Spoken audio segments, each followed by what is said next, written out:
Kwa hiyo hapa nakupatia ujuzi. Ndio maana nasema kwamba hizi ni nadharia ambazo zinatumika kujua kwamba uliye naye ana bakora kama ni ndefu kiasi gani, kama ni pana iko vipi, ili mradi utajua kwamba hii bakora iko vipi. Yani kama ni fimbo inajua kuchapa ama ni ya kubambanya bambanya. Na tuambiane ule ukweli. Wanawake, asilimia kubwa ya wanawake huwaga wanapendelea bakora kubwa.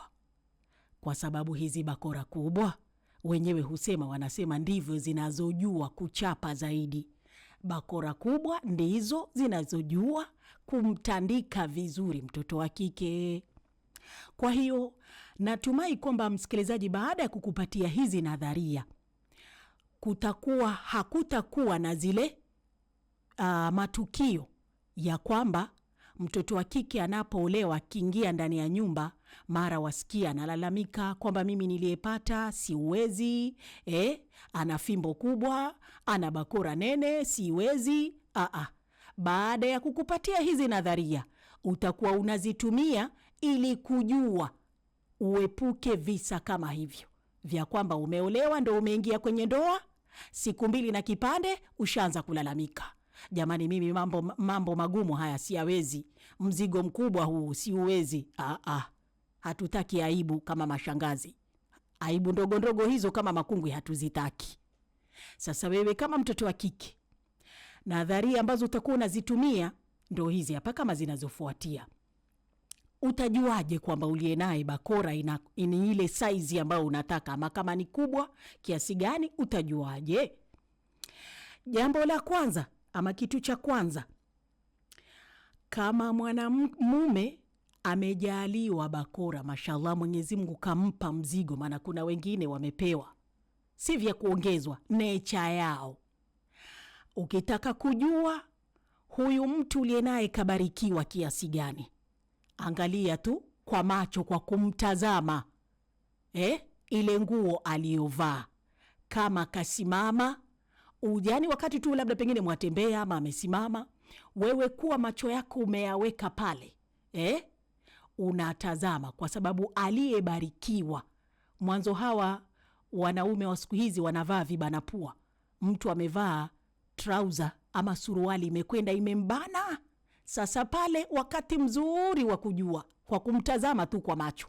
Maana kama mzigo amepewa vizuri, utaona kabisa pale kwamba umevuka upande mmoja, na wewe mwenyewe utakuwa unaangalia jinsi pale mahali palipovimba. Kwa macho utapata kujua kwamba huyu jamani kabarikiwa neema kubwa kubwa ama neema ndogo ndogo. Kwa hiyo ni njia ya kwanza, kwa kutumia macho. Njia ya pili, kuna hawa wanaume ukimwangalia vidole vya mikono, yani vidole vyake vya mikono kiviangalia, kama kidole kimoja ama madole kapewa madole marefu marefu, alafu yanakani kama yamenona, basi jua tayari kwamba huyo ni mtu ambaye mashallah ana bakora, tena si bakora tu, ana fimbo. Ya pili, na unakuta mara nyingi hivi vidole ni kwenye miguu na kwa mikono, yani ukimwangalia hivi vidole vyake unajua. Namna nyingine ya kujua hawa wanaume warefu, yani ukiona mwanamume ni mrefu, jua kwamba huyo hata neema alizopewa nazo ni ndefu hivyo hivyo. Kwa sababu si rahisi, naomba nieleweke, si rahisi ukute mtu ni mrefu alafu kapewa viungo vifupi vifupi. Si rahisi, labda pengine ni ulemavu, labda wakuzaliwa.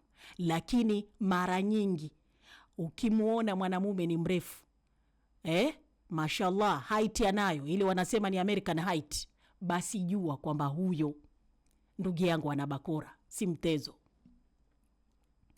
Ya pili, kidole gumba. Mwangalie tu kile kidole cha gumba, ukikiona ni kifupi kinono, habari unayo. Ukiona kidole gumba ni kirefu, jua tayari ndivyo mambo yalivyo. Hata kule kwenyewe mambo yako hivyo hivyo, yameiva, yamenogeana, mambo ni marefu hivyo hivyo.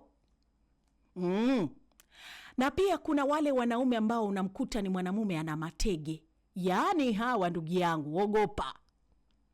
Mwanamume mwenye matege si mtezo. Huyo kabarikiwa, neema ako nazo. Nakwambia mimi. Alafu kuna wengine hawa wembamba. Mwanamume mwembamba. Hao wanaume wembamba, nakwambia wana tenti zao mbinguni. Wana viti vyao speciali wameikewa. Usione wembamba wa reli, gari ya moshi hupita. Sijui kama unanielewa shoga yangu? Nadhani unanielewa. Pia namna nyingine ya kujua kwamba huyu yuko vipi, neema zake ni za aina gani, unaweza ukajua wakati pengine mmekwenda kwenye matembezi ama mko tu mahali wewe na yeye.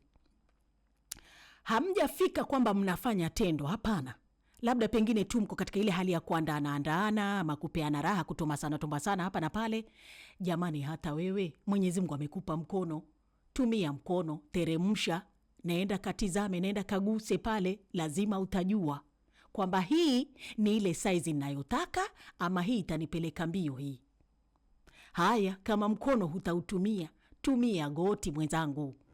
Mungu kakupa viungo hivyo, vitumie kutaka kujua, ili kuepuka aibu ndogo ndogo za kwenda umeolewa mara siku 2 na kipande unalalamika kwamba jamani, hapa mimi sipawezi. Hatutaki aibu kama mashangazi. Masomo zako hatutaki aibu. Kwa hiyo tumia goti, peleka goti pale, nenda katizame, tumia akili. Angalia, je, hapa napaweza? Kama napaweza hewala, kama sipawezi pia unajua. Hizo ndizo nadharia ambazo kama mtoto wa kike unaweza ukatumia kujua kwamba uliye naye bakora yake iko vipi.